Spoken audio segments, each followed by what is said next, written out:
football give me all. When you end up the boots, sometimes it's difficult to find yourself and you start to thinking. In 2014, Yaya Touré stood at the very center of world football. Stadiums fell silent when he surged forward with the ball. Defenders retreated. Midfield battles ended the moment he decided to dominate them. He was not just playing the game, he was controlling it. A decade later, in 2025, the roar of the crowd may have faded, but Yaya Touré's presence has not. It has simply changed form. Today, Yaya Touré lives far away from the spotlight that once followed him everywhere.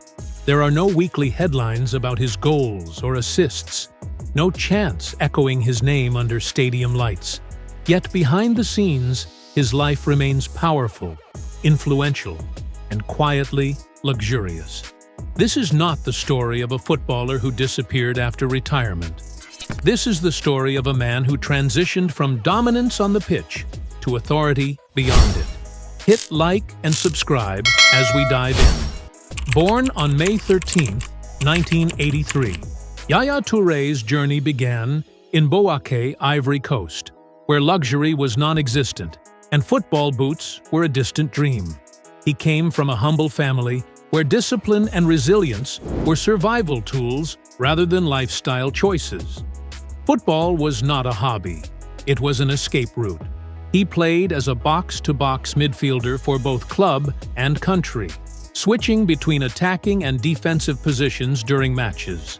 Touré began his career at ASEC Mimosas at the age of 18. He was named African Player of the Year 4 consecutive years, from 2011 to 2014. Like many African legends before him, his early life shaped his mentality. Calm on the outside, unbreakable on the inside. His performances attracted attention across Europe, from Belgium with Beveren to Ukraine's Metalurg Donetsk, through Greece with Olympiakos, and into France at Monaco. Yaya didn't rise with hype. He rose with consistency. During the summer of 2003, Yaya Touré had a trial at Arsenal. He started in a friendly match against Barnet on July 19th and played as a supporting striker before being moved to the center-forward position in the second half. Arsenal manager Arsène Wenger acknowledged Touré's potential but felt his performance was average. The match ended 0-0, and BBC Sport reported that Touré had wasted his opportunity by missing the best chance of the game from a Quincy Owusu-Abeyi cross. Wenger wanted to sign him, but Touré struggled to obtain a work permit. Impatient, Touré eventually signed for Ukrainian club Metalurg Donetsk, where he remained for a year and a half. Touré always wanted to be a striker in his youth and played as a central defender on a few occasions in his career, notably in the 2009 Champions League final with Barcelona.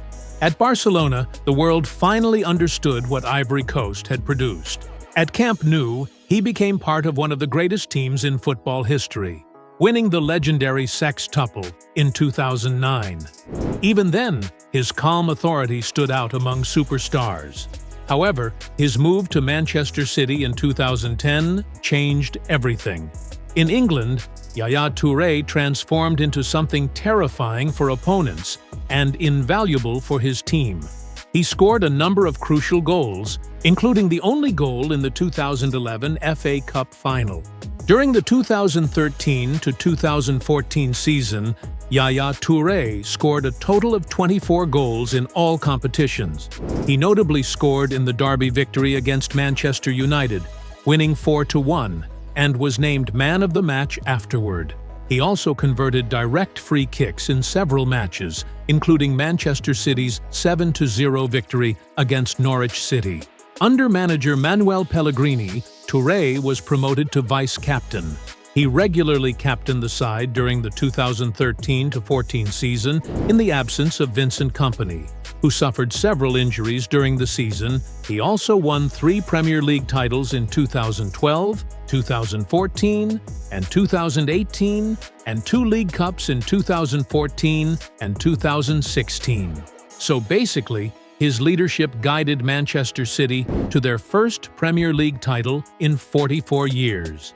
He left the club in the summer of 2018 at the end of his contract. In 2018, Touré signed with Olympiacos, the club where he played during the 2005 to 2006 season.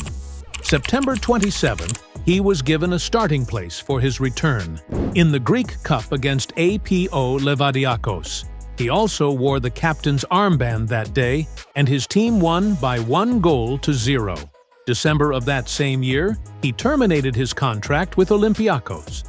He signed for the Chinese club Qingdao Huanghai in 2019. After his last playing experience at Qingdao Huanghai, Yaya Touré joined the coaching ranks. Aged 37, the former Ivory Coast midfielder was appointed assistant coach of Olympic Donetsk in Ukraine on February 10, 2021. On June 14, 2021, he joined Akhmat Grozny as assistant coach. After a stint at Tottenham, he became Karl Hofkens' assistant at Standard Liège in June 2023. Touré was an Ivory Coast international between 2004 and 2016 and participated in his country's first World Cup in 2006, as well as in 2010 and 2014. He won the first Africa Cup of Nations in 2015 of his career after losing 2 finals in 2006 and 2012. Yaya is the younger brother of Kolo Touré, with whom he played at Manchester City between 2010 and 2013. With that dominance came serious money. At the peak of his career, Yaya Touré earned more than £200,000 per week, which translated to approximately $12 million to $15 million per year in base salary alone.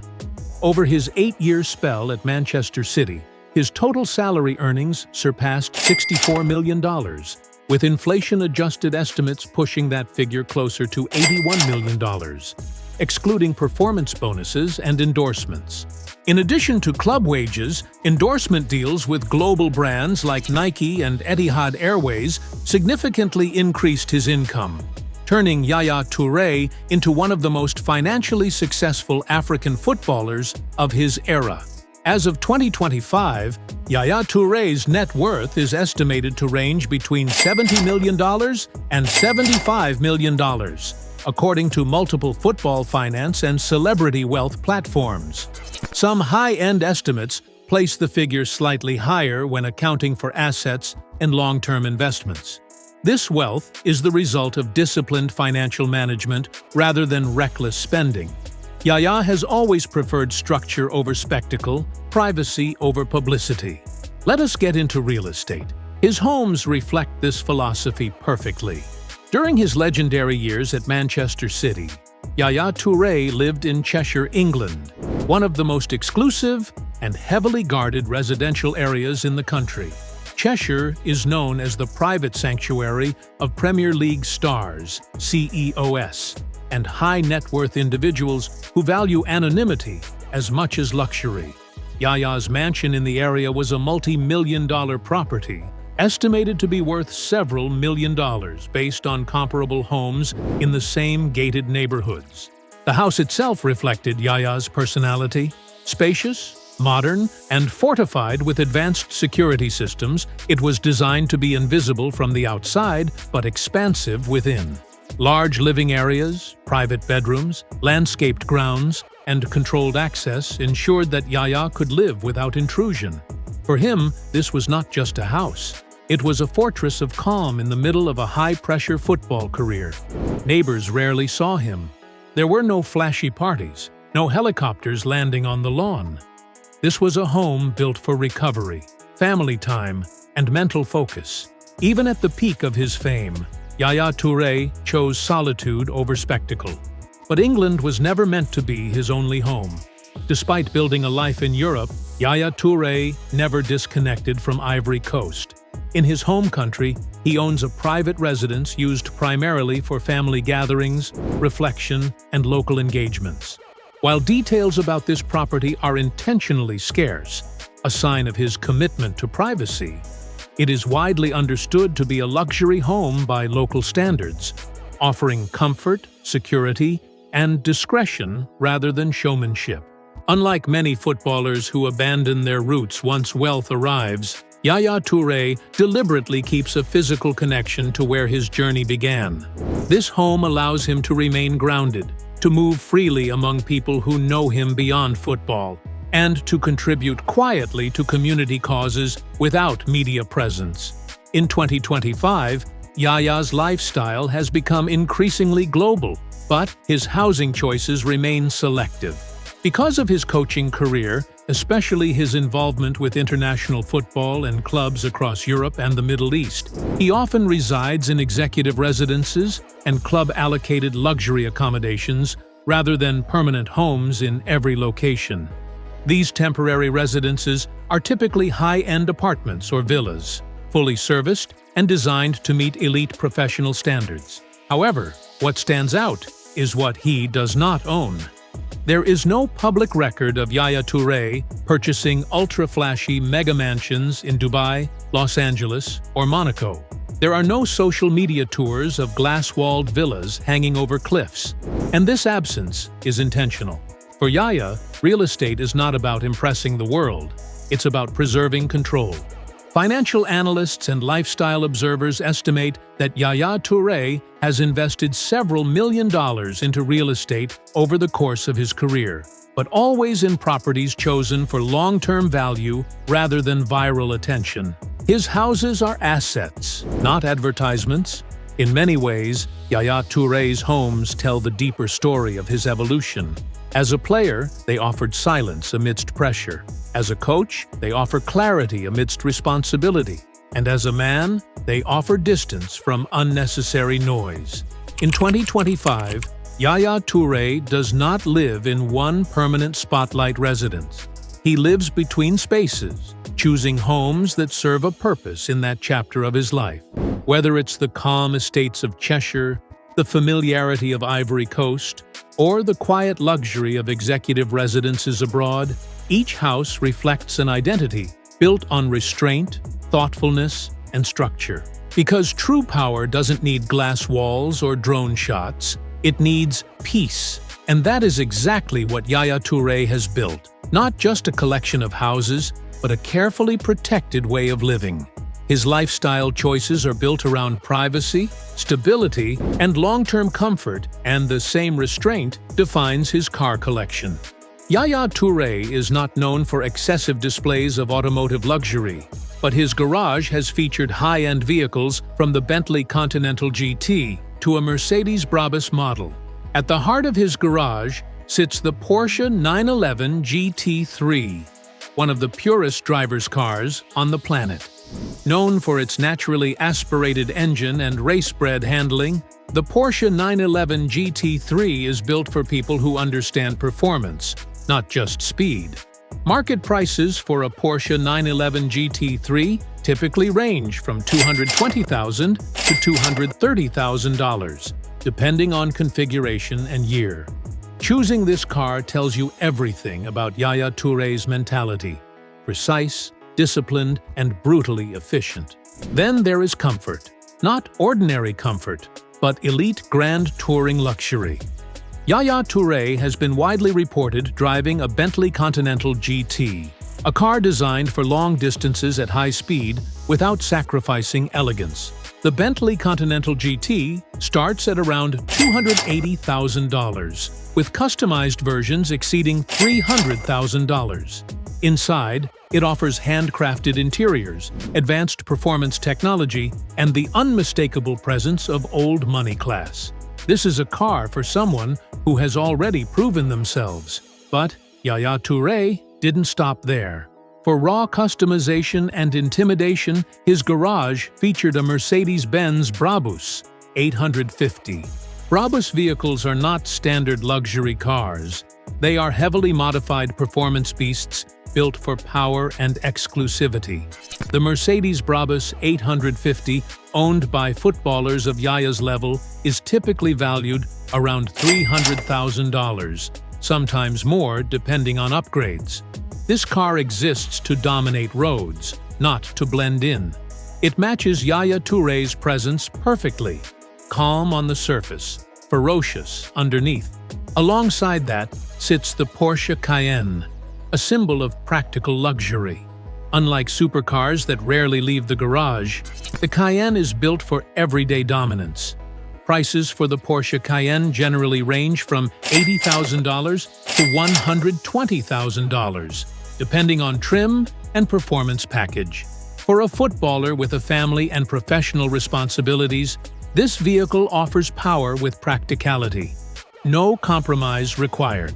While some reports casually mention luxury brands like Lamborghini in discussions about Yaya Touré's lifestyle, credible coverage consistently confirms his preference for refined performance over aggressive flamboyance. Instead of chasing the loudest supercars, Yaya's verified collection focuses on vehicles that combine power, durability, and prestige. When you add the numbers together, the estimated total value of Yaya Touré's documented car collection comfortably exceeds $900,000, even before counting customization, personalization, or resale appreciation.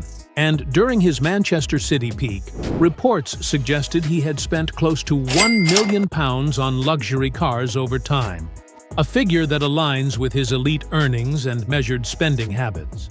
What makes Yaya Touré's garage fascinating is not just the price tags, it's the intention behind each choice. There is no unnecessary noise, no social media flexing, just machines selected with purpose. Each car mirrors a phase of his career. The Porsche 911 GT3 reflects his competitive edge. The Bentley Continental GT mirrors his status. The Brabus represents controlled aggression, and the Cayenne reflects balance. Faith plays a central role in Yaya Touré's life. A practicing Muslim, he has often described belief as his source of balance and grounding. Rather than using religion as a public identity, Yaya lives it quietly, through discipline, humility, and restraint. Prayer, reflection, and gratitude guide how he approaches life beyond football. After a league match against Newcastle United, he refused the traditional glass of champagne offered to the man of the match in accordance with his religious beliefs. Following this, the Premier League introduced a glass of rose water and a pomegranate drink as alternatives for Muslim players. Yaya Touré is married to Yaya Touré, and his family life remains firmly behind closed doors. He does not share his home, his routines, or his relationships with the public. For him, family is not content, it is sanctuary. In an industry where personal lives are often consumed by the public, Yaya's insistence on privacy has become one of his defining traits. Throughout his career, Yaya Touré also carried the weight of being an African footballer in top European leagues. He has spoken openly about experiencing racism and discrimination during his playing years. Rather than allowing bitterness to shape him, he has used those experiences to advocate for fairness and representation. His approach has always been composed, firm but dignified. He was arrested in England on November 28, 2016, for driving under the influence of alcohol with a blood alcohol level above the limit. But Yaya Touré states that he did not drink intentionally. He was sentenced to an 18-month driving ban and a fine of €64,000, a decision which he did not appeal. In 2025, Yaya Touré's daily life revolves around football once again, but this time from the technical area. After earning his coaching licenses, he carefully transitioned into coaching roles rather than rushing into management. One of his most significant steps came when he joined the Saudi Arabia national team coaching setup, working under elite managers and gaining experience at international level. In June 2025, Yaya took a major leap forward by accepting his first full head coach role with Daring Brussels, marking a new chapter in his football journey. Off the pitch, Yaya Touré remains deeply involved in philanthropy. He actively supports African youth development initiatives, anti-racism advocacy within football, and wildlife conservation efforts, particularly campaigns focused on elephant protection. Much of this work is done quietly, without media attention or public applause. So how does Yaya Touré really live in 2025? He lives comfortably, intelligently, and with purpose. His life is no longer about chasing trophies or headlines. It's about building influence, shaping futures, and preserving a legacy earned through discipline. Yaya Touré still enjoys elite travel, financial freedom, and a high standard of living.